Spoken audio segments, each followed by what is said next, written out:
What's up, this is Marcus. We got a full body workout with just one kettlebell. So you thought five exercises, one kettlebell.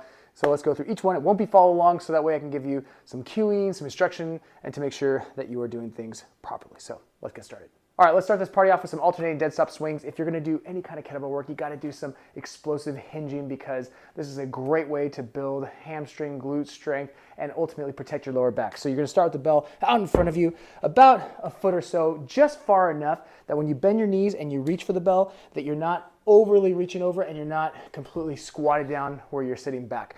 So you wanna be able to balance right here, tilt the bell back. You're gonna hike, alternate at the top, hike, and then come back down to that starting position. So hike, come up, hike, come right back down. So I love the dead stop. So stopping that momentum because you have to recreate that momentum each time. Driving through the ground, staying up nice and tall, pulling explosively. So it's gonna make a lighter bell feel a lot heavier.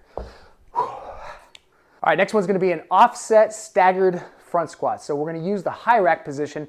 Typically when you're racking the bell, you're gonna hold in this nice vertical forearm, arm tucked, but this is gonna put a lot of tension on your arm, on your shoulders, on your lower back. So we wanna go a little bit heavier here and go for a few more reps. So we're gonna do the high rack position, holding it up onto the traps. So now this is gonna be a lot more stable. I can go a lot heavier. So the focus will be on that same leg. I'm gonna stagger my feet. So I'm just gonna slide my foot back about in line with my other heel, even a little bit further back if I need to. And from here, I can use a different grip. I can use two hands. I can keep that elbow up high.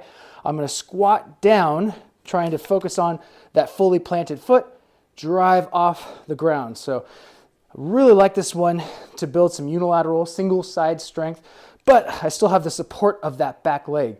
And you'll notice I'm slightly externally rotated so that the knee keeps in tracking over the toe. And I have to make sure I can get into really deep flexion. So bending that knee all the way down so that hamstrings touch calves. So this is a great one, especially if I'm loading one side. It just requires a lot more core stability because everything's gonna just be firing to make sure I stay upright. But because I'm holding this top position, I can go a little bit heavier. Whew, then I can do the other side. Not, but I could. Next up is the alternating ballistic row. So what we're gonna do is we're gonna start from a standing position. You're gonna get into a strong hinge, drive your hips back, but still maintain shoulders well above hips. So I'm gonna pull up as that weight is weightless. I'm gonna catch with the other hand. As that weight comes down, I'm gonna keep my hips kind of shifting away, and then I'm going to repeat the motion. So pull up, weight is weightless, shift, and come right back down. So when I do this ballistically, I'm using a little bit of bounciness through my quads, through my glutes, maintaining a ton of tension through my abs, through my lower back to keep a strong foundation. And I really like this one for building some pulling power. So if you already do a lot of solo controlled rows, pull-ups, things like that, this is a great way to build some strength through the tendons, through the connective tissue, but then also learning how to decelerate that weight quickly. So this is great for building some grip strength, some forearm flexor strength, and again, tons of core work here. Oh. All right, next up, we're gonna do some rotational deadlifts, alternating rotational deadlifts.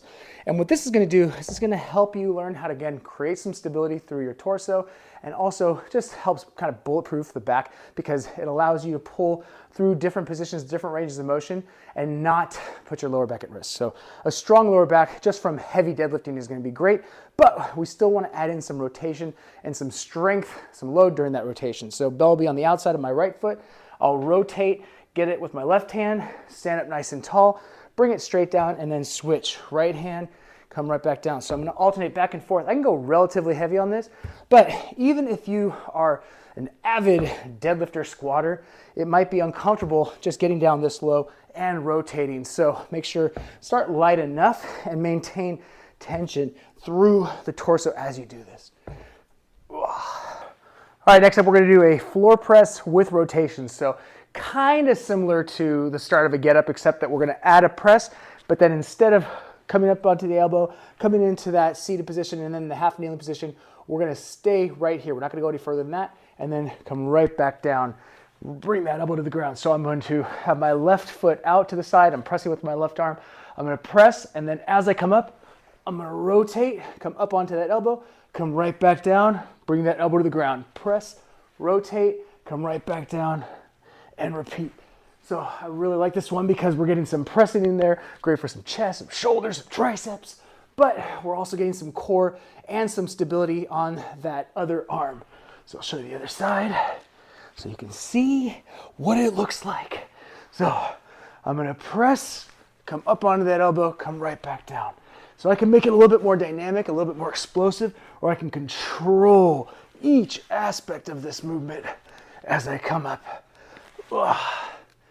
My goal is, as I continue to age, I want to make sure that I can still play sports, I can still move well, I can still move with my kids, I can still run, jump, play, all those things, and not jack myself up in the process. And also I want to challenge myself in here with different pieces of equipment, with different types of workouts, all kinds of stuff. So my goal for you is to have that level of physical freedom no matter what age, whether you're watching this at 15 years old, at 40 years old, or future me is watching this at 80 years old and being like, yo, thanks Marcus, I can still do this stuff. Doesn't matter. So anyway, hope you enjoyed. Give that workout a try. For more stuff, check out the links in my bio. And for more workouts, more stuff like this with kettlebells, maces, clubs, body weight, all kinds of stuff, make sure to subscribe for more.